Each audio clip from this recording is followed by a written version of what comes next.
Ja, schon. Ja, da musst du reingucken. Hallo Sebastian. Hi. Servus. Servus. Ist das nicht cool? Wir sind live für euch. Sebastian ist wieder da. Nach gefühltem halben Jahr. Ja, schön wieder da zu sein. Mann, super geil. Ja. Und wir freuen uns auf also ich freue mich ganz besonders auf diese Fragerunde heute, da ich ja mehr hier am Moderieren bin und am Klicken und am Schauen und Machen, ob alles stimmt. Und ich kann ja nicht einmal lesen, was im Chat steht, deswegen lasse ich den Sebastian das heute machen, trotz meiner Brille. Also, was wollen wir heute wissen? Wir wollen ein paar Updates, was da Neues in seinem Wissen und Können, in seinem Repertoire aufgetaucht ist. Das interessiert mich zum Beispiel, was man so im Musikstudium noch lernt und sich aneignet. Und natürlich eure Fragen sind herzlich willkommen. Das ist also eine Live-Fragerunde, eine Stunde. Und ich gucke jetzt gleich mal in den Chat, wer alles da ist. Yeah. Einige da. Ich habe auch schon 2, 3 Fragen gesehen. Echt? Ja. Super. Sehr schön. Friederike ist die erste heute. Hallöchen. Ein paar kennst du ja schon, oder? Ja, klar. Von den Namen her, ne? Hallo. Hallo. Also so lange ist es jetzt auch nicht her. Ja. Ich mache dich ja nur darauf aufmerksam, dass wir dich gerne hier haben. Ja. Hallo Sebastian, alle Wippler, Grüße aus Ludwigsburg. Grüße an euch alle. Bild und Ton, ist es okay?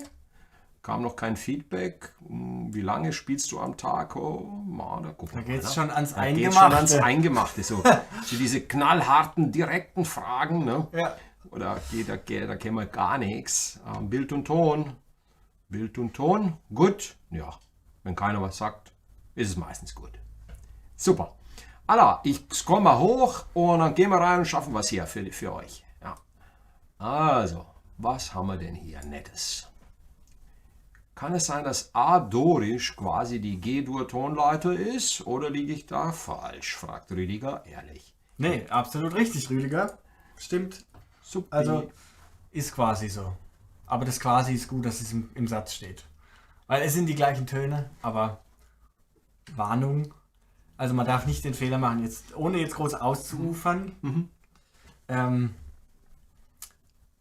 Versucht es auf jeden Fall nicht als G-Dur zu sehen, sondern A-Dorisch als eigene Entität sozusagen. Also A-Dorisch ist eine eigene Skala.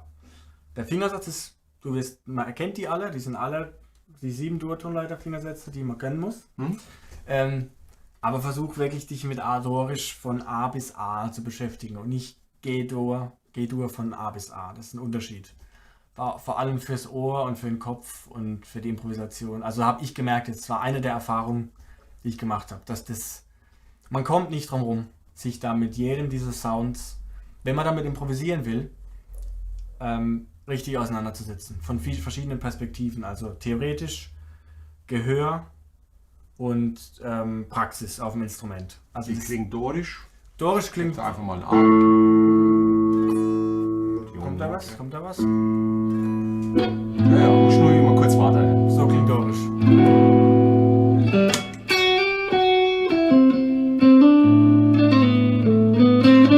Eigentlich wie Moll bis dahin.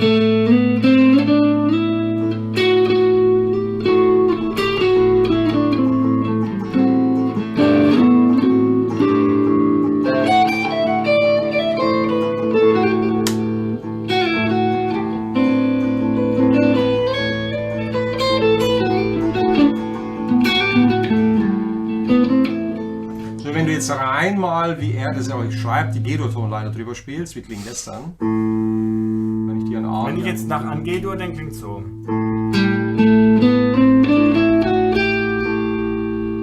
Auflösen. Genau, also was ich damit meine, ist eigentlich nur, dass man halt seinen Gravitationspunkt, das Ohr und den Kopf muss man immer mitnehmen. Also das heißt, man kommt nicht drum rum, dieses A-Dorisch an sich einfach zu üben. Man kommt einfach nicht drum rum, ich habe es gemerkt. Also ich habe auch gedacht am Anfang, ja gut, ich spiele einfach G-Dur. Das ist nicht das Gleiche. Das funktioniert leider nicht. Das ist ungefähr so wie vereinfacht dieser Hack von Mollpentatonik zur Dur-Pentatonik. Ja. Ich habe gemerkt, dass ich in Moll super spielen konnte. Das war so vor 4 Jahren oder so, habe ich gemerkt, okay, Moll kann ich super spielen eigentlich, weil ich die ganze Zeit in Moll-Pentatonik spiele. Und dann hat mir aber jemand, dann habe ich gedacht,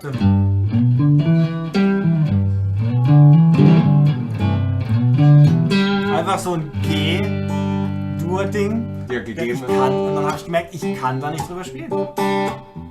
Weil es tut's nicht, einfach nur zu denken, ich spiele jetzt E-Moll-Pentatonik drüber. Es funktioniert so für den Anfang, aber wenn man wirklich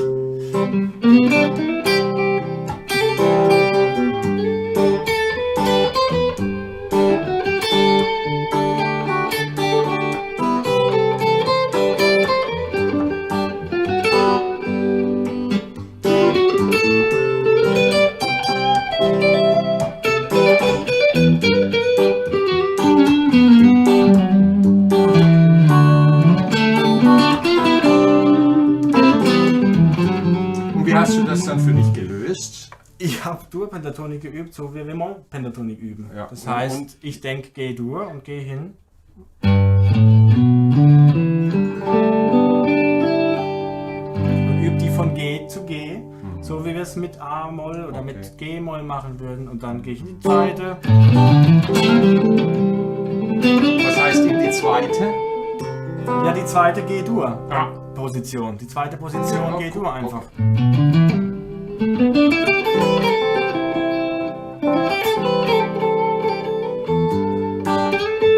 Dann gehe ich in die dritte und ich, also einfach genauso wie man Also Moll. du hast also schon dir das drauf geschafft, dass du dann wirklich in Dur denkst. Und Genau, aufhörst also in ich sehe dann wirklich von G-Dur aus. die Todif. Wäre vielleicht ein extra Video mal Gerne. dass wir mal die Dur-Pentatonik nochmal richtig reinhämmern. Gerne, weil Wenn- das ist, ja. ich habe das wirklich gemerkt und ich habe das auch bei vielen Schülern und Gitarristen generell schon gemerkt, dass sobald man über sowas spielt wie du jetzt, da wird es dann schwierig, weil man einfach nicht oft in Dur spielt, aus irgendeinem Grund. Über so Allman Brothers, Otis Redding Zeug, so ganz das einfach. Das klingt ja auch so süß. Ne?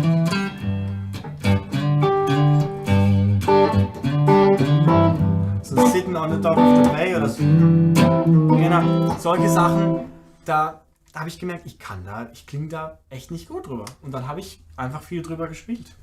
Und wie gesagt, sich die Zeit nehmen, man muss Also sich die das- Zeit geben. Ist genauso dasselbe gilt natürlich auch für die Kirchentour, da ist noch ein Absolut. bisschen mehr Arbeit dann wahrscheinlich. Ja. Ein Tick bis Ja, aber das ist auch, ich würde es immer als wahnsinnig spannende Reise sehen. ja, Ja, das ist nämlich wirklich, wenn man sich jeden dieser Modes, die klingen alle so toll. so schön, wenn Ja. man da wirklich sich mal damit beschäftigt. Also zuerst in die Vertikale, jeden dieser Modes mal, das heißt mit nur A-Dorisch mal beschäftigen und zwar wochenlang. Nur A-Dorisch oder Dorisch generell, einfach sich damit beschäftigen, die Tonleiter üben. Im Prinzip die gleichen Sachen, die man macht, wenn man G-Dur-Tonleiter Ja, übt. ja, Nur ja. in A-Dorisch machen. Ja, ja, ja. Und da wird man merken, so viel ändert sich da gar nicht. Und das Ohr muss vor allem immer mitkommen. Genau. Und es kommt nur mit, wenn man sich wirklich auch die Zeit nimmt, das so zu machen. So wirklich. Und das ist so nachhaltig. Das kann ich nur sagen. Dann irgendwann macht es Klick und man hört einen Akkord, das ist Dorisch, weiß ich. Kenne ich. Super. Ist abgespeichert. Ja. Sehr gut. Also, ja. Cool. Coole Antwort.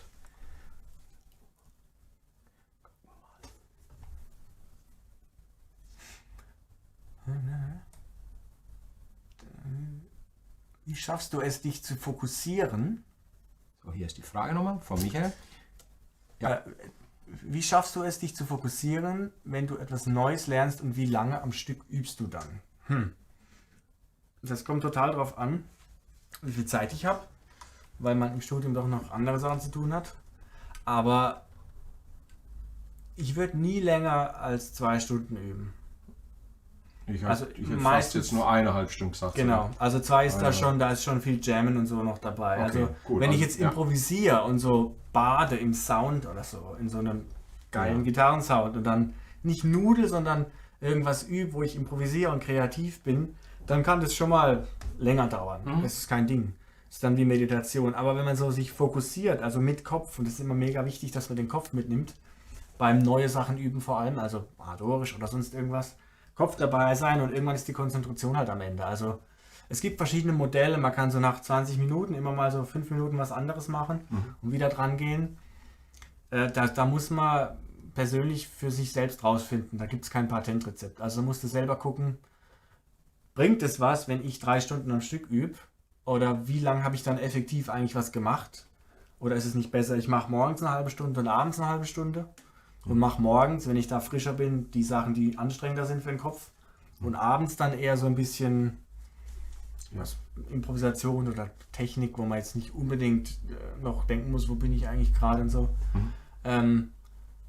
Aber also, das kommt wirklich, das ist total unterschiedlich, wie lang. Und manchmal, wenn ich merke, okay, heute ist der Wurm drin, dann lasse ich's. Ja, ist auch mal okay. Und mach was anderes vielleicht, mach ein bisschen Gehörbildung oder so. Oder hör einfach Musik gut. Genau, oder hör einfach gute Musik. Also richtig hören meine ich damit. Also nicht spazieren gehen geht noch, aber jetzt nicht irgendwie einkaufen und Musik hören oder so, sondern ich sitze dann oder lieg und höre wirklich zu. Und das ist auch, das kann man, ein paar von meinen Kommilitonen zählen das auch schon mit zum Üben dazu, weil man da neue Ideen kriegt, Inspiration und vielleicht was Neues transkribieren will oder einen neuen Sound gut findet oder so. Oder was Neues findet, was man nicht versteht und dann denkt, okay, da beiße ich mich jetzt rein und das ist, kann man so und so sehen. Aber ja, ich bin auf jeden Fall, das ist wieder so eine persönliche Sache, bei mir hat ein Übeplan noch nie so wirklich funktioniert. Zum Beispiel jetzt, wo man sagt strikt, okay, ich übe diese eine Stunde immer am Tag und das ist so gegliedert irgendwie, unterteilt in verschiedene Blöcke. Ich habe das mal probiert, das hat leider nicht so gut funktioniert. Das heißt leider, ist halt dann so. Aber ich würde sagen, solange man es irgendwie schafft, alle Bausteine, also das heißt Kreativ, Technik, Theorie, Gehör, so diese Sachen, Repertoire, diese Blöcke so einigermaßen gleichmäßig unterzubringen, dann ist es okay, egal wie man das macht. Also da muss man wirklich selber, am besten mit einem Lehrer zusammen gucken, wie ist es sinnvoll für mich, was passt persönlich am besten zu dir. Bei mir ist es etwa so, ich merke so 1,5 Stunden, wenn es um fokussiert geht. Was Neues, ne? Wo man so richtig... Ja, oder auch mal was anderes, was ich nochmal auffrischen muss. Merke ich, das ist so die Grenze, wo ich dann auch müde werde. Dann, ne? Ja. Wo ich dann auch sage, okay, das langt jetzt. Das Gehirn sagt, die Fände sagen dann auch, ja, passt, jetzt machen wir eine Pause. Und genau. wenn ich Lust habe, gehe ich dann ein paar Stunden später nochmal ran. Und dann langt es auch, wie du gesagt hast, vielleicht mal eine halbe Stunde dann wieder was. Ja. Also das ist generell so ein Tipp, wenn man so einen Lick übt, wo es wirklich nur darum geht, dass man das im Kopf behält, dass das ins Gedächtnis reingeht. Ja. Möglichst ins Langzeitgedächtnis, dann macht es keinen Sinn, das eine halbe Stunde am Stück zu üben. Weil wenn ich jetzt einen Lick zum Beispiel, was weiß ich, wie sowas, wenn ich das jetzt übe,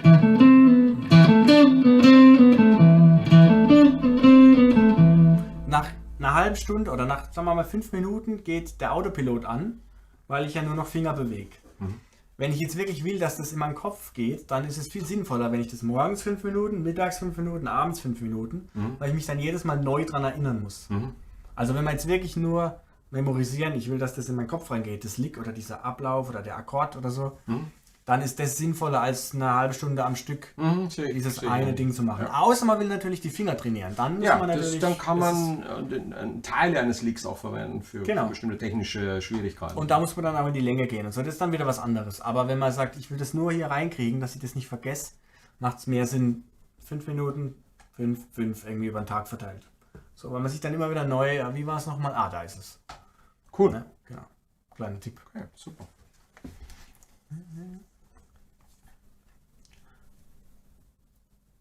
Supi. Wie lange spielst du am Tag? Ja. Pascal Bartel, wie lange spielst du am Tag? Das kommt auch total drauf an, wie viel Zeit ich habe und was ich sonst noch zu tun habe. Also jetzt gerade zum Beispiel bereite ich auf einen Gig vor am Donnerstag und das ist so, da muss ich halt noch ein paar Stücke lernen, mir angucken und dann habe ich noch einen Gig, da muss ich auch noch ein paar Stücke lernen. Aber das kann man ja auch ins Üben einbauen. Also ich würde mal sagen, ja, also aktives Üben bestimmt immer 2 Stunden. Ja. Das ist gar nicht so viel, ne? Also es ist nicht die 10-Stunden-Antwort, die man vielleicht erwartet, aber es ist es nicht. Das funktioniert bei mir gar nicht mehr so richtig. Weil man einfach die Zeit nicht mehr hat. Oder ja gut, man kann sie sich immer nehmen, aber es gibt auch einfach viele andere Sachen. Ne? Zum Beispiel muss man halt einkaufen, was essen, kochen, Sport machen, wie auch mal ein Buch lesen ab und zu, trinke gern Kaffee, treffe mich gern mit Kommilitonen, rede mit denen und so. Das ist halt alles noch, sind alles Dinge, die dazukommen. Mhm. Aber was ich gemerkt habe, ist, wenn man zum Beispiel morgens von 8 bis 10 in die Hochschule geht und da 2 Stunden übt, das ist schon mal sehr gut. Weil dann in den 2 Stunden hat man was geschafft irgendwie, man ist noch frisch und dann ist 10 Uhr und der Tag kommt. Also das ist eigentlich immer sehr gut. Ja. Und oft ist es auch irgendwie, habe ich gemerkt, sinnvoller oder einfacher zu üben, wenn ich weiß, ich habe nur 2 Stunden heute. Die muss ich jetzt auch nutzen, als wenn ich weiß, ich habe den ganzen Tag nichts. Dann ist es meistens oder oft schwerer, vor allem jetzt während Corona, wenn man die ganze Zeit zu Hause war, im Online-Schooling und so, da war es dann schon, da ist es schon schwer, sich dann zu motivieren teilweise. Wenn man weiß, ich habe den ganzen Tag und muss nirgends mehr hin, also ich muss nicht in die Hochschule, habe noch eine Probe oder so, nichts, sondern ich bin den ganzen Tag hier, dann ist es schwieriger, sich zu motivieren, okay, jetzt auch hin und dann ist es erledigt. Ich muss auch mir Termine setzen. Ja. Ich weiß, am Wochenende spiele ich jetzt auch mal, dann will ich auch nochmal die Sachen durchgehen. YouTube empfängt nicht genügend Videodaten. Hoffen wir mal, dass es trotzdem klappt. Manchmal ist es so eine Warnmeldung hier von, nö, sieht gut aus. Das ist bei mir auch so, wenn ich es dann reingeschrieben habe in die Newsletter, dann muss ich es halt üben und dann habe ich auch die Motivation dazu. Genau. Das ist schon, ist echt so. Ja. Wenn ich was ankündigt, dann weiß ich, du hast jetzt noch 3-4 Tage, jetzt mach dich mal bitte ran. Ne? Ja, genau. Und hau das Ding durch. Ja, das ist schon so. Also, Super.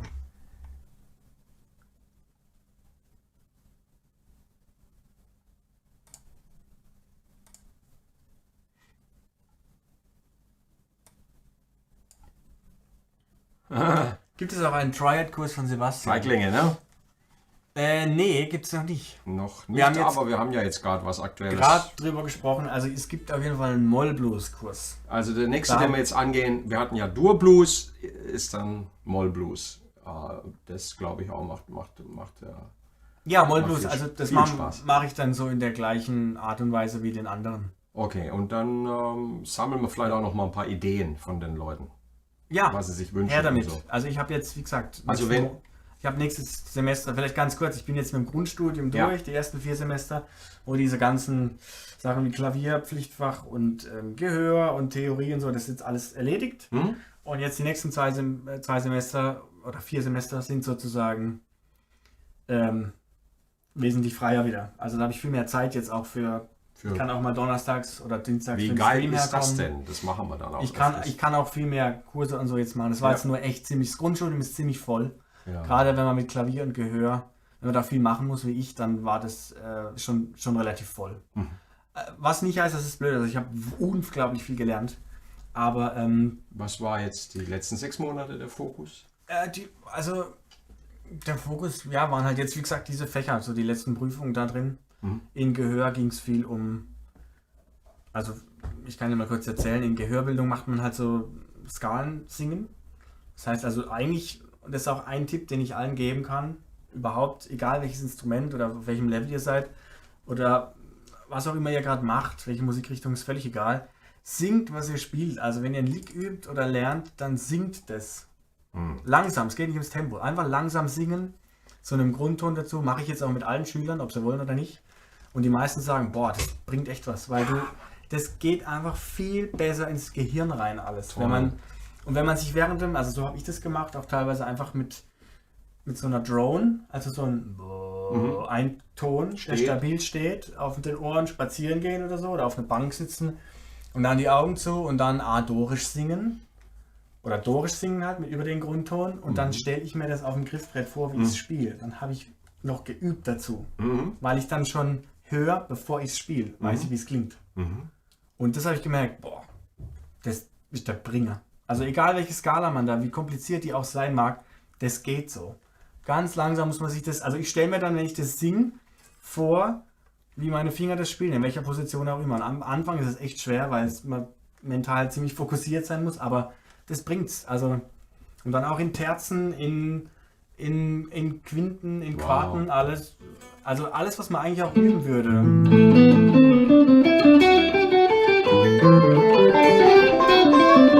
Dieses ganze Zeug singen. Ganz langsam zu einem Grundton. Nur wichtig ist immer, dass man nicht spielt und singt gleichzeitig, sonst macht man den Effekt kaputt. Also bringt tut's nur was, wenn man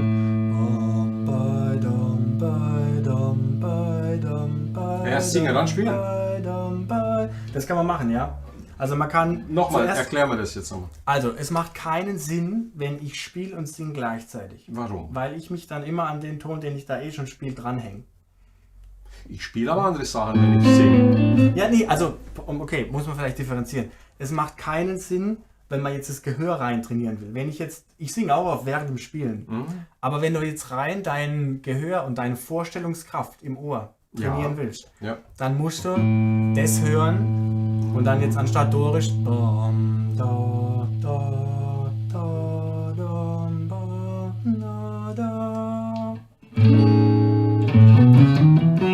jetzt habe ich alydisch gesungen. Wenn man das, also wenn ich die vorher spiele, dann kann jeder nachsingen, weil man sie dann gehört hat. Jeder, der ein bisschen musikalisches Ohr hat. Also trainieren ohne Instrument, komplett. Das ist ganz ohne Instrument. Das braucht Zeit. Braucht Zeit, aber das geht. Ich habe auch überhaupt keine Ahnung davon gehabt. Und überhaupt, ich war völlig auf. Und wie hast du angefangen dann? Ja, so. Mit welcher, mit C-Dur als zu Beginn? Oder? Naja, C-Dur ist schwierig, weil es halt hoch ist. Ja, oder man muss sich halt einen Grundton suchen, der einen, also bei mir ist bei G echt absolut Schluss. Bei mir auch. Und dann auf so ein weiches No. Ich bin ja, wie gesagt, kein Sänger oder so. Ich habe keine Ahnung von Stimmbildung. Aber es geht einfach um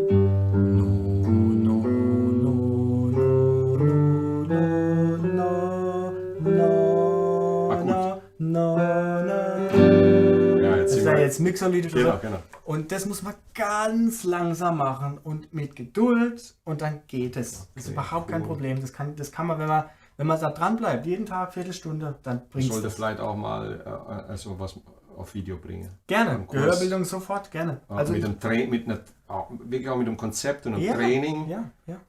Gerne. Okay. Da kann man wahnsinnig viel machen. Zurück. Und das ist echt, also das ist der absolute Bringer. So, hier haben wir jetzt. Habe ich jetzt die Frage beantwortet? Ich weiß es gar nicht. Doch, du machst das super. Okay. Kommt dann in die G-Moll-Pentatonik, ist das richtig? So, es darf nur nicht springen. Genau, das ist was schwer, einen roten Faden um Gitarre lernen zu finden. Klar, man kann die Kunden können, aber dann wird es für mich unübersichtlich.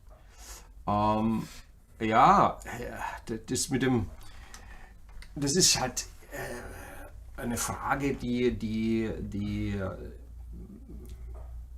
ich ich mache mir da gar nicht so die Gedanken. So würde ich das jetzt beantworten. Ich würde mir da jetzt nicht zu viel in den Kopf machen. Auch der eine oder andere braucht länger bei den Grundakkorden. Und ich würde relativ früh mit einfachen Liedern starten und dann die Grundakkorde einsetzen, sodass ich dann, oder? Auf jeden Fall. Und dann bleibt es noch übersichtlich und dann sich nicht... viele gehen zu früh an zu schwere Lieder ran. Das macht es ihnen dann schwer und dann wird es schnell unübersichtlich. Und mit diesen 20, 30 Basisakkorden kannst du im Grunde genommen so viel dich beschäftigen, so viel Spaß haben und da dran bleiben erstmal. Man muss dazu sagen, Sebastian studiert ja Musik und ist da natürlich am anderen Ende des Spektrums unterwegs. Aber bei mir war es so, ich habe da mir ganz wenig Gedanken gemacht und ich war schon total happy, als ich zu den ersten 3 Akkord Blues hinbekommen habe, ne? mit 3 Akkorden. Und das war mehr ein Gefühl. Absolut. Also man stellt sich oft die Frage, ist es jetzt, das habe ich mich auch gestellt, die Frage, wenn man vor so einer Mammutaufgabe steht, Jazzgitarre lernen zu wollen, wenn man schon auf so eine blöde Idee kommt, dann ist es so, dass man sich denkt, okay, ach du liebe Zeit, wo fange ich denn da an? Eben. Genau, die Antwort ist irgendwo. Und du merkst dann relativ schnell, ob das Richtige ist oder nicht. Und wenn es nicht das Richtige ist, mach was anderes. Aber sich Zeit damit zu verbringen, lang zu überlegen, ich mache das jetzt so und dann mache ich das. Und wenn ich das fertig habe, mache ich das. Macht nicht wirklich Sinn. Das ist wie das Leben, das kann man auch nicht so planen. Also ich würde da einfach mich reinschmeißen und offen sein für alles Neue. Ja.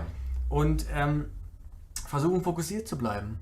und so wenig, das klingt jetzt blöd, aber so wenig YouTube und Instagram wie es geht, weil Auf jeden Fall man guckt halt, man ist gerade an so einer Sache dran und dann sieht man irgendwas und denkt, boah, Wahnsinn, das will ich auch können und da ist man schon wieder weg. Wieder woanders. Bevor da wirklich was hängen bleiben kann bei der Sache, an der man war, ist man wieder woanders und ich kenne das und habe dann irgendwann gesagt, so, weg damit. Fort. Super. Es bringt nichts. Super. Ja. Kannst du uns ein Stück in A-Dorisch empfehlen, um das Gehör zu schulen? In A-Dorisch nicht, aber das schreibt Friederike. In G-Dorisch, Upside Down.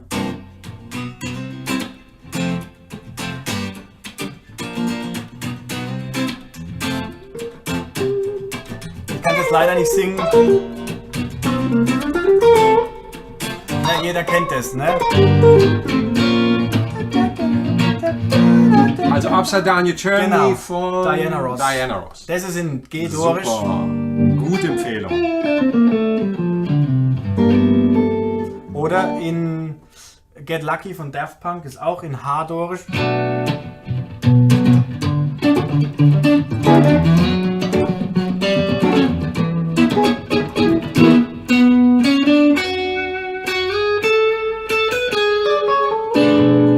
ist in H-Dorisch. Genau, ist auch H-Dorisch. Ja. Was fällt mir noch ein? Santana? Ja, klar, sowieso. Oye Como va. Das ist klar. Genau. Also das sind Hörbeispiele, aber um A-Dorisch, um das Gehör zu schulen mit A-Dorisch, die Tonleiter singen. A-Dorisch singen. Aufschreiben, aus was besteht es? 1, 2, kleine Terz, 4, 5. Toll. Das gleiche wie jede Molltonart, dann kommt halt die große 6, eine kleine 7, 1, fertig. Und dann singen, bis der Arzt kommt und dann ist die im Ohr. Versprochen. Ja? Super. Wichtig ist immer nur eine Sache, wenn ihr das jetzt macht, es muss immer ein Referenzton da sein am Anfang. Lasst einen Ton klingen, kein Akkord, einfach nur ein Ton, dass ihr einrastet, dass ihr intonieren könnt. Das ist wichtig, ganz arg wichtig. Stimmt. Ja. Super. Hallo. Also wenn ich einen G-Akkord nehme, nehme ich die zweite Form. Wenn aber E-Moll kommt, gehe ich wieder in die G-Moll-Pentatonik rein. Ist das richtig? Nein. Nee, ich weiß jetzt nicht ganz den Zusammenhang. Also wenn ich geht aber, ne, schreibt jetzt, wenn ich einen G-Akkord nehme, nehme ich die zweite Form. Wenn aber ein E-Moll-Akkord kommt, gehe ich wieder in die G-Moll-Pentatonik. Ach so, ich verstehe. Also, ja, nicht ganz richtig geschrieben, aber ich glaube, ich verstehe, was du meinst. Also, wenn da ein G-Akkord ist, dann nimmst du die zweite Form E-Moll. Das ist halt mein. Und das ist das, also diesen Schritt, wenn es irgendwie geht, wegkürzen. Dass man nicht denken muss, E-Moll, jetzt muss ich die zweite Form, dann ist schon vorbei. Ne? Also es gibt einen so einen Spruch von irgendeinem, ich hab's vergessen, das hat mir ein Kommilitone erzählt, von einem Jazz-Workshop, von einem irgendeinem Pianist. Changes, also Akkordwechsel und Bombe in eins gemeinsam. Wenn sie hörst, ist es zu spät. Ist halt Changes und Bombe in eins gemeinsam. Wenn sie hörst, dann ist es zu spät. Genau, also damit, das soll heißen, diesen Schritt mit diesem, ich muss kurz E-Moll denken und jetzt die zweite, versuchen wegzukürzen, also um sich die Position herzuleiten, ist es völlig in Ordnung, aber versuch trotzdem, das ist G-Dur, erste Position, hat erstmal mit E-Moll nichts zu tun. So, also hat's schon, aber es ist wichtig, dass man das, wenn ich das sehe, dann denke ich nicht an ein E-Moll. Das ist das Wichtige. Diese Denkweise adaptieren. Dies ist ja nur eine Krücke, in E-Moll zu denken. Das ist völlig in Ordnung, um sich das herzuleiten, wo sind denn die Positionen. Aber man muss trotzdem überall umschalten. Da ist das Gravitationszentrum. Darum dreht sich alles. Ums G, nicht ums E. Toll. Ja. Hallo, ihr zwei Virtuosen. Was ist das, ein Virtuose? Das ist doch irgendwie Ich bin damit nicht gemeint. Ist das so ein Arztberuf? Genau. Super Format, schön. Super. Hättet ihr Lust am Ende des Streams als Abschluss für ein kleines Gitarrenduell im Film Crossroads? Bei Gitarrenduell bin ich immer leicht abgeneigt. Genau, ich eigentlich auch. Ja. Denn am Ende gibt es immer einen Verlierer. Das ist halt in den Filmen, muss immer einer ablosen. Genau. Und das Lustige ist ja, dass der Steve Vai meines Wissens fast beide Gitarren gespielt hat und trotzdem ablosen musste dann. Ne? Ja. Nur die Slide-Passagen, die hat der ganz berühmte Slide-Gitarrist gespielt. Ry Cooder. Ry Cooder, genau. Ne? Yeah. Sehr, sehr, sehr, sehr mächtig. Willst du mal Berufsmusiker werden? Ja, Ja, schon. schon, ne? Ja, schon. Also er ist auf dem besten Weg. Schon, ja. Also ich arbeite dran, sagen wir es mal so. Ist heute natürlich mit einem, er war schon früher natürlich mit sehr anspruchsvoll und mit einem hohen Aufwand verbunden. Das hat sich, glaube ich, nicht geändert. Nee. Aber ich glaube, heute ist es umfassender, da Fuß zu fassen, und man muss halt bereit sein, flexibel zu sein, anpassungsfähig, sich auch nicht zu schade sein, von ganz einfach bis zu mal anspruchsvolleren, also anspruchsgering und Anspruch hoch, alles bedienen und nicht versnobbt sein, weißt du, Nee, genau. das Spiel nicht oder das, oder? Sehe ich Offen das sein, falsch? absolut Offen für sein alles. Und ja, Aber seinem Herzen auch folgen, oder? genau, Sebastian, richtig. ne? Ja, Würde ich richtig. sagen. Ja. Und dann finden sie auch die richtigen Musiker, mit denen du den Menschen dann etwas bieten kannst, wo sie sagen, das ist so wertvoll, das will ich nochmal hören.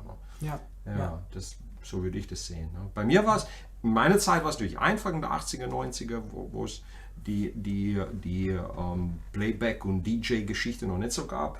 Da war Musik gefragt, und wenn du musstest gar nicht der weltbeste Musiker sein, aber wenn du eine gute Stimmung rübergebracht hast und für die Leute gespielt hast, ne? Das ist, was mein Vater gesagt hat.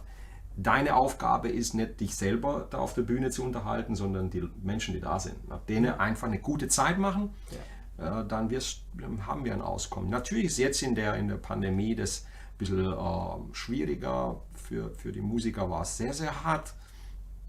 Aber ich denke, die meisten werden da auch ihre Erfahrung jetzt erstmal, das ist eine neue Erfahrung, machen müssen und daraus dann sich neu orientieren. Wie sie es dann gestalten in Zukunft. Leichtes Buffering im Stream. Ja, das ist normal. Eine Frage für dich. Thema Sound des Verstärkers. Ich höre es schon bei euch im Video und auch bei meinem ehemaligen Lehrer. Die Soundqualität ist bei anderen viel voller im Raum. Bei mir eher dünn. HB Tube 15. Das Halle Banton Tube 15, ja, das ist ein Amp, glaube ich. Ne? Thema Sound ist schon bei euch. Viel voller im Raum. Das kann ich jetzt nicht so beantworten. Ne? Uns geht es ja gar nicht so sehr hier jetzt um Sound-Demos zu machen, sondern wir wollen einen natürlichen Sound des Raumes hier haben. Ne? Genau. Übe gerade Akkord-Dreiklänge in Kombination mit Pentatonik, wechsel in die Pentatonik und improvisieren. Ja. Ah.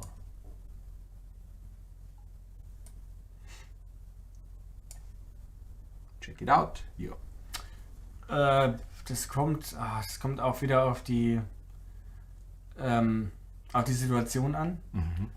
Aber zur Übung ist es gut, wenn man lernt, also mal angenommen, wir sind jetzt in so einem Beispiel wie gerade eben, G-Dur,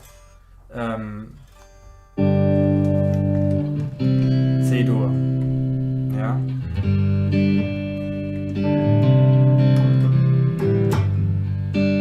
Dann dann kann man natürlich jetzt sagen, ja, G-Dur ist ja die erste Stufe und C ist die vierte Stufe und so, ja. Und die Tonleiter kriegt die Tonleiter, der Akkord kriegt die Tonleiter und der kriegt die und so. Aber ganz im Grunde genommen ist es alles G-Dur und da spielt man G-Dur drüber. Also G-Dur-Pentatonik funktioniert wunderbar. Wenn du jetzt den Akkordwechsel zum C besonders klar machen willst, spielst du den Dreiklang an. Genau. Also ansonsten bleibst du aber in G-Dur einfach, ja. Also Herz.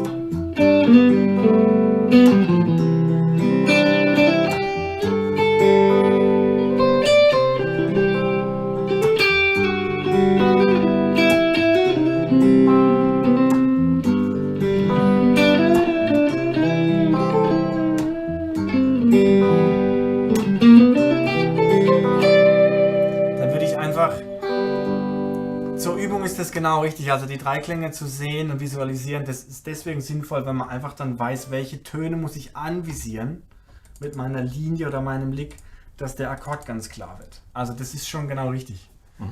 Ja. Genau. 20 Also- Blues, diese habe ich doch in Erinnerung. Aber das machen wir als Federica nächstes. Moll, ja. Die 20 Blues-Licks Kommt in im absoluter Moll. Kürze. Das ist super. Weißt du, macht als Ergänzung Gitarrenstudium Sinn? Ich denke Schlagzeug oder Bassgitarre. Oh, auch gute Frage. Ja. Ja, Klavier natürlich eher weniger, weil ich mir die Akkorde sowieso herleiten kann und so. Also Klavier macht trotzdem schon Sinn, weil es harmonisch einfach viel einfacher zu durchschauen ist als eine Gitarre. Viel weniger kompliziert, weil alles nur im Prinzip eine horizontale Dimension hat und nicht über der Gitarre noch eine vertikale von 6 Seiten. Was es schon echt sehr schwierig macht teilweise. Also Klavier macht Sinn auf jeden Fall, aber Schlagzeug und Bass, ja, macht auch Sinn. Bass ist jetzt nicht unbedingt eine gute Ergänzung, weil es halt auch ein Saiteninstrument ist. Und sich Schlagzeug da- wäre ich sofort, ja. Schlagzeug, Also, ja. Schlagzeug noch vielleicht wegen Timing und Ich so. würde jedem empfehlen, mal ein halbes Jahr Schlagzeug-Basics Auf jeden bei einem Fall. echt guten Schlagzeuger zu machen. Ne? Ja. Das hilft wahnsinnig. Bei mir war es so, meine größte Begeisterung war nach der Bandprobe, mich, wenn ich durfte, noch ein Schlagzeug zu setzen. Und wenn es nur 4 Stunden war, und einfach so die Basic Grooves mal zu spüren. Du spürst das anders, Ja. kriegst ein anderes Gefühl. Ja. Ich habe ein gnadenloses Timing-Gefühl, was Schlagzeug angeht. Also wenn dann Schlagzeuger mehr rennt oder zieht, Ja. da wäre ich auf der Gitarre dann bin ich sehr eingeschränkt, um mich sehr diplomatisch auszudrücken. Ne? Da macht es mir keinen Spaß. Ne? Also Tempo, natürlich laid-back spielen können, straight spielen können. Denk mal an die klassischen Billy Idol Punk-Nummern, wo Holz hackst. Ne?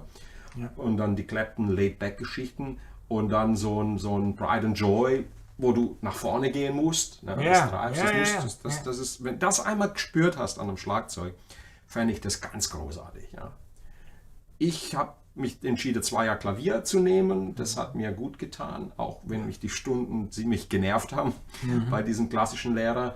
Aber es war trotzdem, es war gut. Es war einfach gut und jeder sollte meiner Meinung nach, und wenn es ein günstiges Casio-Keyboard ist, zu Hause haben. Ja. Ja. Einfach so Schadet mal nicht. sagen, wie klingt denn so diese Umkehrung oder dieser Akkord auf dem Bass und dazu singen und es ist was fein. Ich würde sagen, was ganz Tolles. Ja, auf jeden Kostet Fall. nichts. Kann man gebraucht kaufen. Ja. Ja. Auf jeden Fall. Mit Singer, ja. Also nicht mitsingen, sondern vorsingen. Ne, ja, eigentlich nur singen. Das ist am besten. Micha fragt, hallo Sebastian, was ist die Erkenntnis bis jetzt, was dein Studium angeht, beziehungsweise hast du wirklich neu dazugelernt? Du hast schon ein kleiner oder großer, naja. Ja. Also. Ich glaube, je mehr er kann, habe ich das Gefühl, ich rede nur kurz rein, umso bescheidener wird er. Von alle 6 Monate, wenn ich ihn immer neu höre und hier sehe, dann denke ich, er ist noch netter in seinem Gitarrenspiel, noch bescheidener, aber nicht schlechter, sondern vielseitiger, weil ich glaube, mit der Erkenntnis kommt auch die Demut. Ja, absolut, absolut. Und es tun sich halt ganz neue Welten auf. Also was mein Studium angeht, was habe ich wirklich neu dazu gelernt? Sehr viel. Also Gehör, Theorie habe ich sehr viel dazu gelernt. Improvisation, also mit Leuten zusammen im Ensemble, das ist schon auch nochmal was ganz anderes. Also dann sozusagen zuzuhören und zu reagieren und so, das ist... Nicht nachdem die Bombe schon fällt. Nee, genau, sondern halt über der Sache stehen muss man dafür halt. Und hören, was die anderen machen, dass man reagieren kann. Also das ist schon, ja, wahnsinnig spannend. Man soll wahrscheinlich auch irgendwann an den Punkt kommen, wo man gar nicht mehr reagiert, Genau, ja. sondern nur noch Fließt. fließt. Ja, ja. Boah, das ist, hast Also- du schon gehabt, als so diesen Flow-Zustand? Ja, auf jeden Fall. So Momente gibt's. Das kann man aber nicht erzwingen natürlich. Nee, ist nee, klar. das geht nicht. Keine Chance. Das funktioniert. Manchmal funktioniert es, manchmal nicht. Das ist total situationsabhängig. Und ja, vor allem Gehör, würde ich sagen, habe ich sehr viel. Und offen zu sein für alles Neue. Also, weil am Anfang, es gibt viele Sachen, die mir am Anfang vom Studium gar nicht gefallen haben. Also so, was Gitarristen angeht oder Saxophonisten oder überhaupt. Und jetzt mittlerweile finde ich es unfassbar gut. Man muss sich dran gewöhnen. Wie hat sich das geändert? Was ist passiert? Ich habe es einfach angehört und probiert und mich damit auseinandergesetzt. Und dann merkt man mal, boah, ist das eigentlich geil. Das ist, also, gerade jetzt Kurt Rosenwinkel zum Beispiel, da war ich am Anfang völlig überfordert und habe nichts verstanden. Und auch völlig, wusste gar nicht so richtig, boah, was ist hier los? Was macht er? Ja, und jetzt mittlerweile, wenn man sich den mal einfach viel angehört hat und mal ein Interview mit ihm gehört hat und mal eine Masterclass. Kurt Rosenwinkel. Das ist gerade so der Maßstab ein bisschen. Wahnsinn. Es ist ziemlich, war auch in den letzten 20 Jahren ziemlich maßgeblich daran beteiligt, wie Jazzgitarre jetzt klingt. Wow. Und wo Jazzgitarre hingeht und überhaupt nicht nur Jazzgitarre, sondern Jazz. Ja. Also unfassbarer Musiker, also nicht Gitarrist, Musiker. Wahnsinn. Unfassbar. Oder Jonathan Kreisberg ist genauso. Ich habe dir 2 Sachen gezeigt. Ja. Also Jonathan Kreisberg, das ist auch genauso wahnsinnig gut. Und wenn man sich das anhört, das gibt einem einfach einen ganz anderen Horizont. Und ich kann es nur empfehlen. Aus der Komfortzone raus. Das ist vielleicht das, was ich dir sagen kann. Aus der Komfortzone raus. Keine Angst haben, oder? Ja, raus. Also Dinge. ins kalte Wasser, immer, wenn es irgendwie geht. Man kann nur profitieren eigentlich. Super. Genau. Top. Ist ja prima, wenn man die Möglichkeit hat, sich im Rahmen ein Studiumstag vorsehen, aber es soll auch Leute geben, die von morgens bis abends arbeiten und da wird die Zeit eher knapp. Natürlich, das ist ja, sehen wir ja genauso. Ne? Es ist völlig klar. Es ist ja, deswegen, ich habe ja den Sebastian jetzt hier, um so das andere Ende des Spektrums zu zeigen. Ja, man hat ja nicht immer die Gelegenheit, jemand da zu haben, der gerade in einem Studium sich befindet. Und mal hören, wie es da läuft und was man so macht und wie der Alltag aussieht. Und für die Menschen, die beruflich und das als Hobby machen, soll das ja als Inspiration, also was wir machen und sagen, soll euch als Inspiration dienen. Und man kann das übrigens auch alles im Kleinen machen. Also man muss jetzt nicht 1 Stunde Gehörbildung machen am Tag. Völliger Quatsch. Also 10 Minuten. Ja. 10 Minuten. Ja. Und die würde ich jetzt mal, ohne mich aus dem Fenster lehnen zu wollen, die hat jeder vielleicht. Wenn er will, hat er die. Ja. Nicht jeden Tag vielleicht, aber 10 Minuten mal. Also hinsitzen und irgendwas singen. Denkt jetzt nicht, dass ich in meiner Zeit, als ich Gitarre gelernt habe und einen Gitarrenlehrer hatte, der das mit mir gemacht hat. Ne? Das ist halt jetzt über die Jahrzehnte hat sich das halt entwickelt und ist halt der neueste Stand des Wissens bei den Leuten. Ne?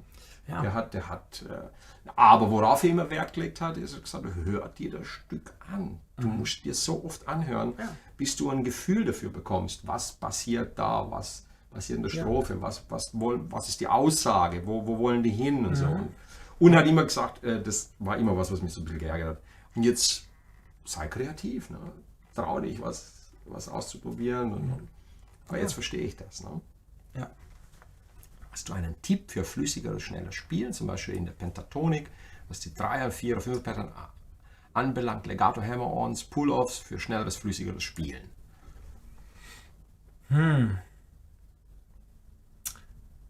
Also mir hat es geholfen, mit Metronom langsam zu üben.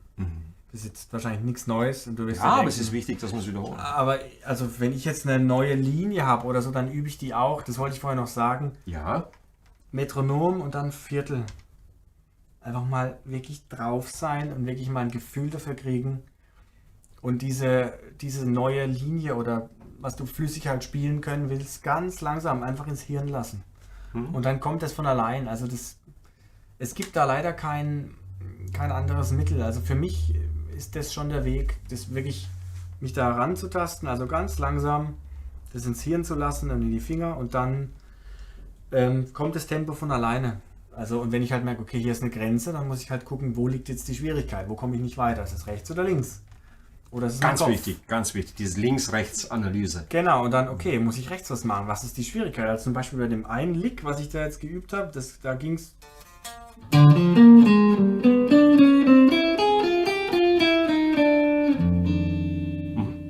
Das war so eine Linie und schwierig daran ist, dieser Dreiklang, das sind 3 verschiedene Seiten. Ja. Da muss ich dann gucken, okay, ich krieg den nicht schnell hin. Mist. Was mache ich jetzt? ja, muss man sich halt überlegen, wie picke ich die 3 Seiten, also wie kriege ich das hin? Und so diese Problemanalyse ist, glaube ich, wichtig. Ja. Dass man merkt, okay, wo hakt es denn eigentlich jetzt? Was ist denn das Problem? Und am Anfang ist es natürlich schwierig, das alleine zu machen. Da braucht man vielleicht einen Lehrer oder jemand, der einem sagt, guck, ich glaube mal, hier ist das Problem. Aber man kriegt, also das ist auch das Ziel immer von meinem Unterricht, dass der Schüler dann irgendwann selber merkt, okay, ist völlig klar, was mein Problem gerade ist. Ich bin hier verkrampft oder sonst was. Genau. Ich muss da jetzt anders rangehen. So. Also das ist ein Tipp, den ich geben kann. Versuch rauszufinden, wo hakt es bei dir, was ist das Problem und dann wirklich da gezielt rangehen. Und dich nicht unter Druck setzen, dass Genau. du denkst, das muss doch jetzt, ich habe es doch jetzt ein paar Tage geübt und das muss doch jetzt gehen wie bei dem und dem Gitarristen. Das braucht Zeit. Die Dinge brauchen Zeit. Und Genau. vor allen Dingen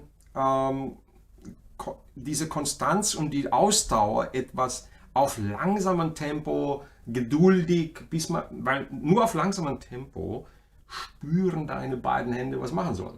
Genau. Und können sich darauf einlassen. Und wenn ein Fehler drin ist und man übt es zu schnell, geht zu schnell weiter, der ist dann drin. Und es macht überhaupt keinen Spaß, den wieder rauszuholen. Ja. Also es ist furchtbar. Ja, Deswegen lieber gleich gucken, wo hakt's, genau. wo muss ich arbeiten, wo muss ich mir was überlegen. Mache ich da vielleicht eine Übung draus? Und ich würde Ja. dann das Genau geben, die weil ich Stelle, dann gemerkt habe, machst du oh dann Mann. genau die Stelle, die schwierig ist. Ja, absolut. Ja, Nur mach die ich Stelle, ordentlich das ist auch. effizientes Üben. Ja. Nur die Stelle, nicht das ganze Ding. Ja. Nur die Stelle, wo es hackt. Und ich sage als zum Beispiel, wenn du jetzt das 5er-Pattern machst, Ja. machst du mal so. Es dauert immer ein bisschen, bis der Funk sich einschaltet hier. Nur die ersten beiden. Genau. Und lässig.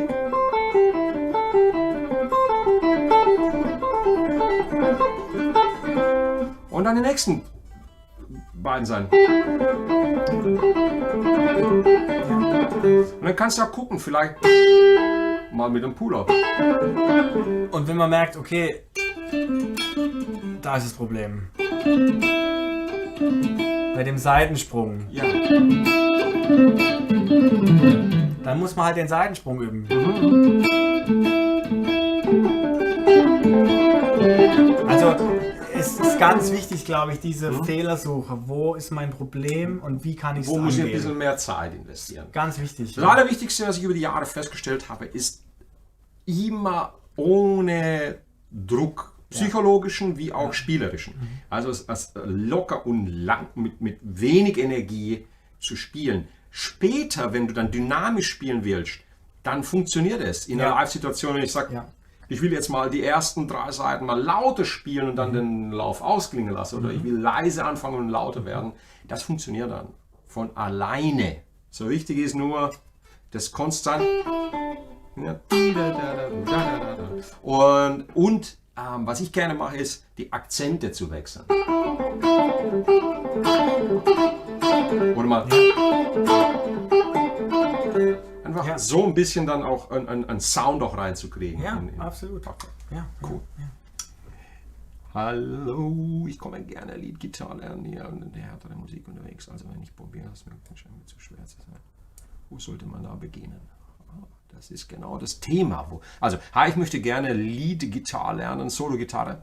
Bin eher in der härteren Musik unterwegs. Also, was ich probiere, was mir gefällt, scheint mir zu schwer zu sein. Was sollte man da beginnen? Nun, die Frage ist natürlich noch sehr allgemein gestellt und man könnte sie besser beantworten, wenn du jetzt hier wärst und was vorspielen könntest, sodass man sieht, wo du dich befindest.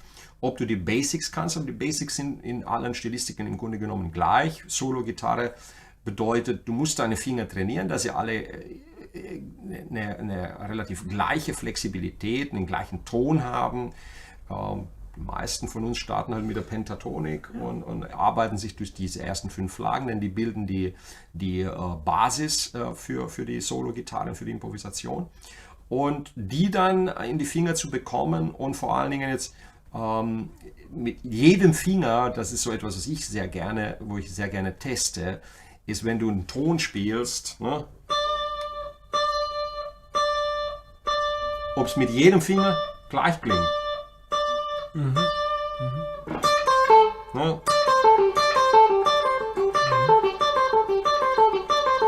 Ja.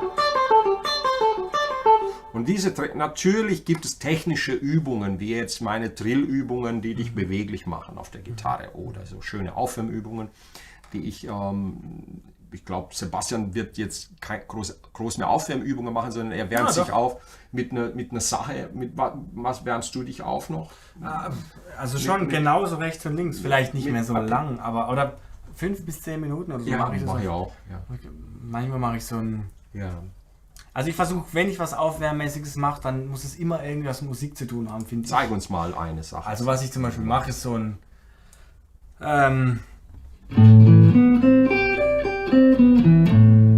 so, das sind Quinten. Also ich spiele A, E, H. Also von A eine Quinte hoch und vom E eine Quinte hoch. Dann bin ich hier. Kennt jeder, ne? Genau, die None. Und die spiele ich aber mit Wechselschlag. Und jetzt... Und dann weiter. Bis Quinte, Quinte.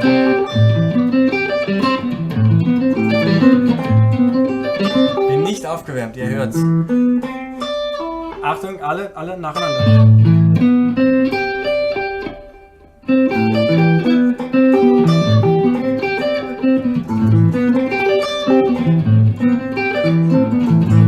so hier kann man. Und alles im Wechselschlag, ne? Das ist die Schwierigkeit. Oh Mann. Das ist brutal.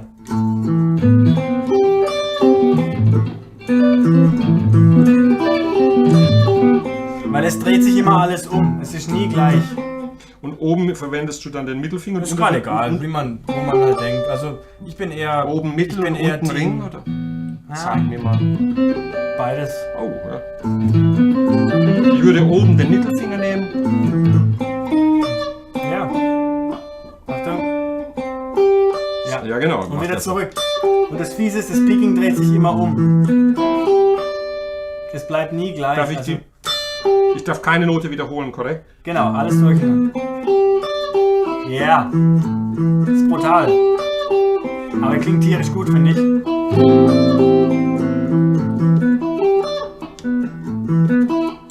Langsam. Ja. Genau. Und die kann man auch auf. Also das wäre jetzt ein Mollakkord. Einfach. Kann man auch im Solo Sehr, verwenden. Sehr, sehr schön. Sehr schön. Oder man kann. Und dann kann man das verschieben einfach. Und man kann dann. Sehr gut. Klingt dann auch noch schön. Siehst du, jetzt habe ich auch noch eine neue Auf Übung. Dur kann man es auch umschwenken. Das wäre jetzt für einen Mollakkord. Man kann auch. Oh ja, sehr geil. Das ist dann lydisch. Ja. Also es wäre das gleiche hier. Nur gehe ich jetzt halt nicht zur Mollterz, Moll, sondern gehst zur auf die Dur-Terz. Dur-Terz. Und dann wieder 2 Quinten. Das heißt, ich bin da bei der Major 7 Oh, und wow. bei der Kreuz 11. Für. Sehr, sehr schön. Dann hat man.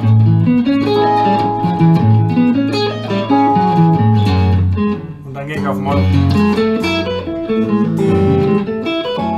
Das Ist selber Moll dann, schon ne? lange nicht mehr Ist gemacht, genau. Aber Ja. das ist eine super Übung, weil rechts muss man da voll dabei sein und links aber auch. danke. Jetzt habe ich wieder was zu üben. Ja, also das ist eine gute Übung. Sehr schön. Sehr, sehr cool. Ich weiß gar nicht, wo ich die her habe, aber ist super, ja.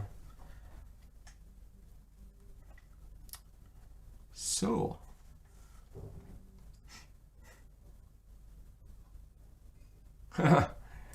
Ja, das können wir machen natürlich, aber das geht dann zu lang wieder. So, jetzt gucken wir mal. Hallo Leute, ich bin auch mal. Hallo, schön. Peter. Der Humor muss hier ist immer geil. Klavier hat aber auch die schwarzen Ja, Tasten. auf jeden Fall. Also ich wollte damit nicht sagen, dass Klavier irgendwie einfacher wäre oder so. Ja, es ist auf anderen Gebieten schwieriger. Das ist geil, kann ich auch absolut empfehlen, macht wirklich Sinn. Also, wo studierst du Musikgitarre? Wo studierst du? In Stuttgart an der staatlichen Musikhochschule Hm. für darstellende Kunst. Ja. HMDK Stuttgart. Siehst du. Manu lobt schön. dich auch. Sehr Danke. schön, Dankeschön. Natürlich, das kommt Selbstbewusstsein. Also Manu schreibt, du bist auch viel selbstbewusster vor der Kamera geworden. Das Selbstbewusstsein entsteht durch Erfahrung. Ne? Wenn du in deinem Metier immer mehr Erfahrung gesammelt hast, Das geht mir genauso. Mir wird gesagt, wenn ich live spiele, dass das ziemlich cool wäre. Ja, nach tausenden Gigs ist das auch cool dann irgendwann. Ja. Das ist dann die Erfahrung, die dich dann dir dieses Selbstvertrauen gibt. Und das ist sehr wertvoll. Ja. Wenn ich G-Dur spiele, sind doch alle Töne in den Akkord C und D in der G-Dur-Tonleiter vorhanden. Ist das so? Ja, Jo, absolut. korrekt. Und noch ein paar mehr. Und noch ein paar mehr, genau sogar. Da geht einiges, ne, in G-Dur. Ja. Na super, da geht. Ja. Schalte ich das Wah-Wah vor oder hinter das Effektboard? Das ist jetzt eine technische Frage. Für den Chef? Ja, immer davor. Also das Wah-Wah ist immer dein erster Effekt in der Kette. Ne? Also Gitarrenkabel direkt ins Wah-Wah und von dort aus beispielsweise in deinen Overdrive oder in einen Kompressor oder einen EQ oder was auch immer du dann verwendest. Das ist aber nicht in Stein gemeißelt. Das heißt, wenn du krasse Effekte erzeugen willst, dann kannst du das auch hinter die Vorstufe reinpacken, das Wah-Wah. Es klingt dann halt nicht so voll. Ne? Wenn du es hinten hinter die Vorstufe reinpackst, sagen wir mal vor das Echo und vor den Hall, dann hast du wieder einen Q-Filter, der den gesamten Sound eines Amps sehr, sehr verändert. Ne? Ich würde es davor, weil es ist ein dynamischer Effekt. Und dadurch, wenn du leise spielst, dann hast du das Feingefühl. Und wenn du laut reinschlägst, ist der Wah-Wah dann auch ein bisschen stärker. Ne? Okay, deswegen. Ja. Okay. Ganz am Anfang der Kette. Das ist ein dynamischer Effekt. Ne? Denke an Voodoo Child. Ne? Ja, klar. Ja, wie toll das Stevie Ray Vaughan dort zelebriert mit dem Wah-Wah. So, Complete Ear Trainer ist eine super App für Gehörbildung und Theorie. Macht total Spaß, der Ehrgeiz wird geweckt und man hat eine gute Kontrolle, ob man besser wird. Seht ihr, die Schwarmintelligenz hat uns hier wieder von Kamesine einen guten Tipp gegeben. Cool, ja. Complete Ear Trainer, das werden wir auch angucken. Ist Pixelanting auch ein Thema im Studium?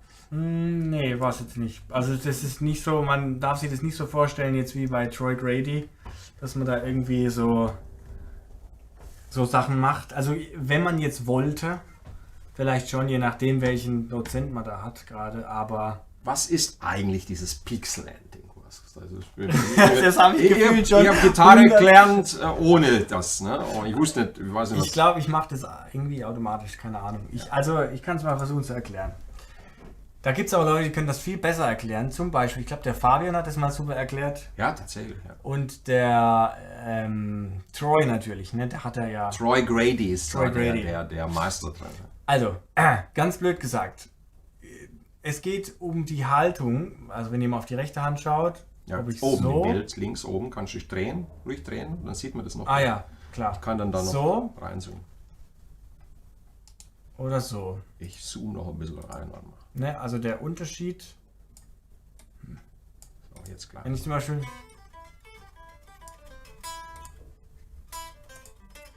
Ja, also wenn ich jetzt sowas spiele hier...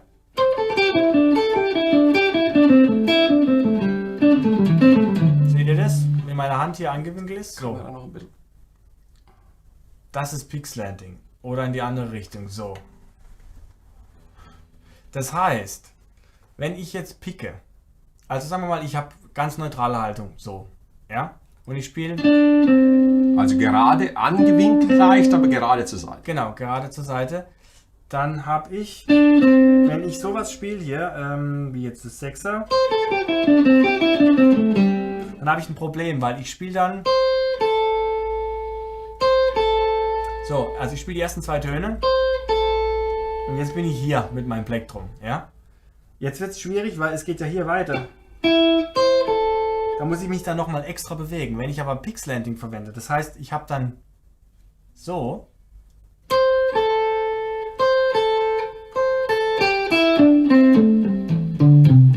Das heißt, ich picke down, up und jetzt ist beim Aufschlag, nach dem Aufschlag ist mein Plektrum schon genau da, wo es hin muss.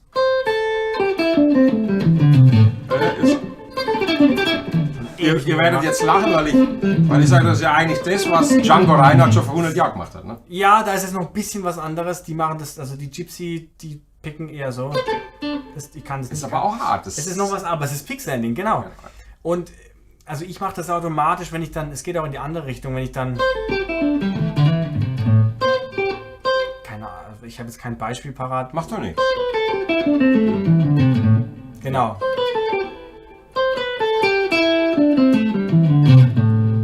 Das wäre dann nach oben, glaube ich, und das ist nach unten. Ja. Das hat halt den Vorteil, es ist sehr ergonomisch und es ist sehr, also wenn man, das könnte ich jetzt niemals spielen, wenn ich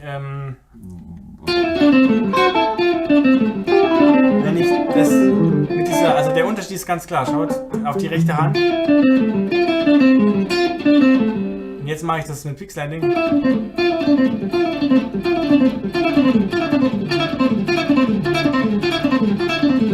Das ist viel.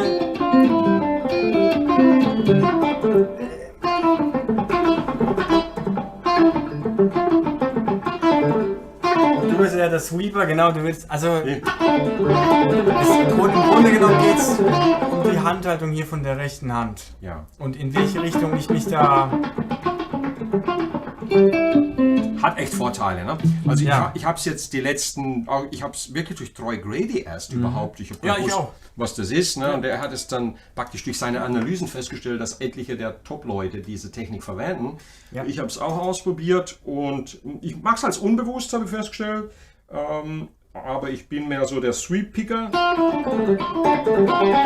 Das Sweep-Picking klingt dann ein bisschen weicher. Ne? Ja, Das ist ein anderer Klang. Ja. Du hast halt den Vorteil mit dem Pixlanding, dass du eine sehr, sehr präzise, einen präzisen Anschlag erzeugen kannst. Genau. Ja. Und man kann halt so dann... ein gepickter Sound ist ja immer anders als ein Legato-Sound. Genau. Ja. Und das ist letzten Endes wieder eine Ästhetikfrage, welche Technik einem besser liegt und besser gefällt. Also, Top. Und das ist individuell. ja. Was ich damit sagen will, beispielsweise am Donnerstag mache ich ein Lied von Joe Satriani und da sind sehr, sehr geile Legato-Läufe drin. Ne? Und einen der Läufe, das werde ich im Video dann euch erklären, der geht...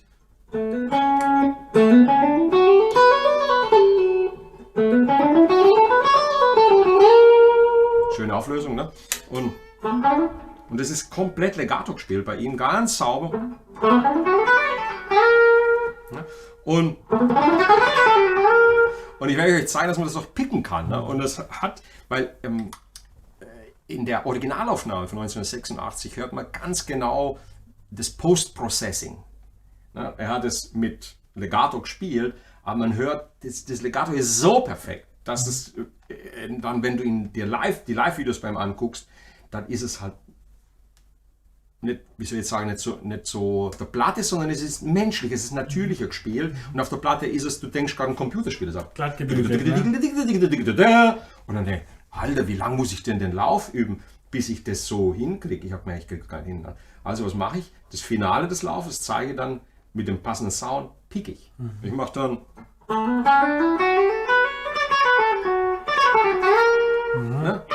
Und dann habe ich diese Präzision drin, die er drin hat. Ne? Und so kannst du individuell die Techniken für dich anwenden. Ne?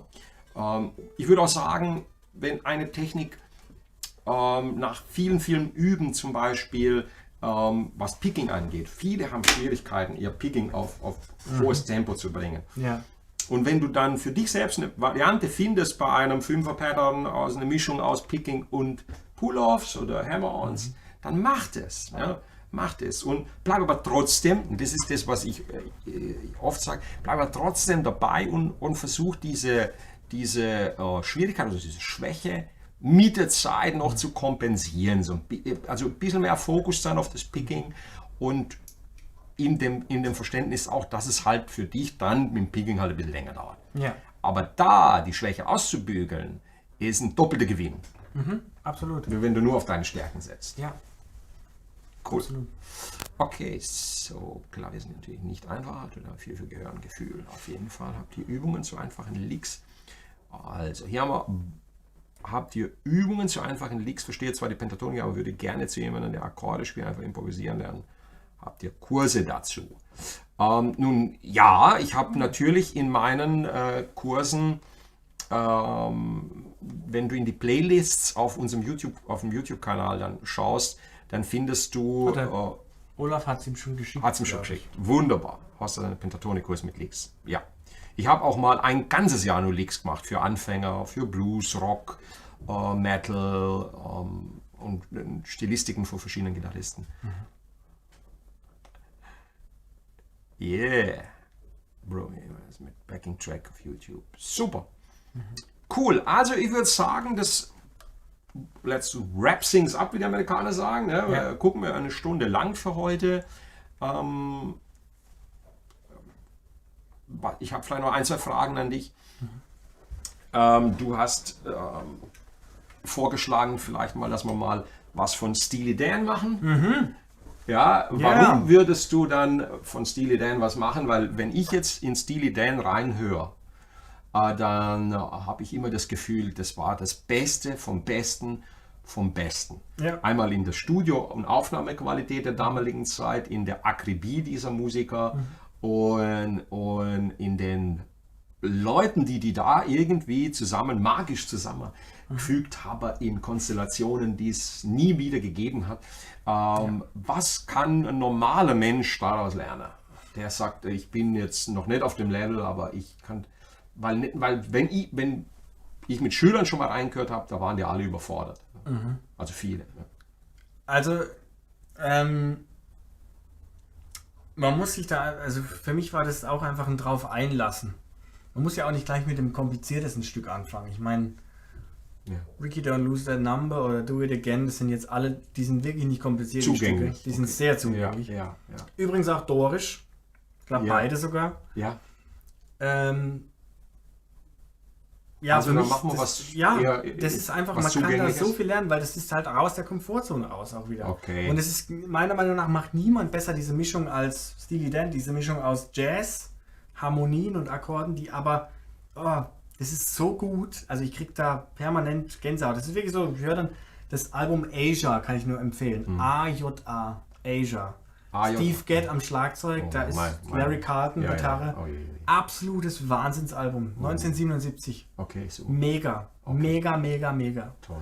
Anhören und drauf einlassen und was einem vielleicht gefällt, reinziehen und was einem vielleicht nicht gefällt, vielleicht nochmal anhören. Also in einer der nächsten Sessions machen wir ein Stück von Steely Dan. Ja.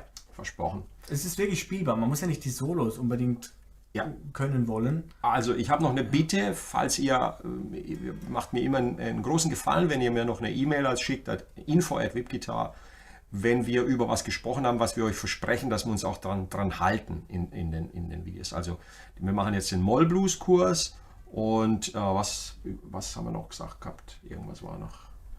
Ich vergesse es also. Moll-Blues und... Theorie, irgendwas haben wir gesagt. Ja, genau. Also eine Session, irgendwas mit... Ja, das machen wir sowieso. Basic. Also eines der nächsten Videos ist dann aus dem, was ich wirklich wissen muss, Kurs und dann machen wir dann die Theorie Basics, machen wir beide zusammen, okay? Ich bringe so meine primitiven Basics und er bringt dann seine Skills noch hinzu, aber wir bleiben bei dem, was wir wirklich wissen müssen und ich glaube, das wird eine sehr, sehr coole Folge. Okay, gut, das soll es für heute gewesen sein. Ich denke, ihr habt ein bisschen was mitnehmen können. Darum geht es, ein klein bisschen eine Inspiration, ein bisschen Motivation mitnehmen. Dafür sind wir für euch da. Ich bedanke mich, Sebastian, für deine Zeit. Gerne. Schön, dass ich wieder dabei bin. Ja, gerne auch wieder nächste Woche mit einem deiner Themen. Auf jeden Fall. Und ganz liebe Grüße an euch alle. Und bleibt immer entspannt. Teilt euch die Zeit ein. Sebastian hat ein paar sehr gute Tipps gegeben heute, wie ich finde, sehr, sehr wertvoll. Ich habe heute eine super Aufwärmübung mitgenommen, die ich in Dur und Moll ausprobieren werde und vielleicht auch in vermindert. Und euch wünsche ich eine gute Zeit. Freue mich, wenn ihr am Donnerstag reinschaut. Am Donnerstag geht es um meine Lieblingsballade von Joe Satriani, Always With Me, Always With You. Also mit diesem Song hat er seinen Durchbruch geschafft und ich gehe mit euch dann durch alle Einzelheiten auf. Freue mich sehr. Bis dahin, alles Liebe, alles Gute. Tschüss, macht's gut. Macht's gut. Danke, Sebastian. Gerne. War eine große Freude. Ciao. Ciao. So, schön war's. Ja. Super.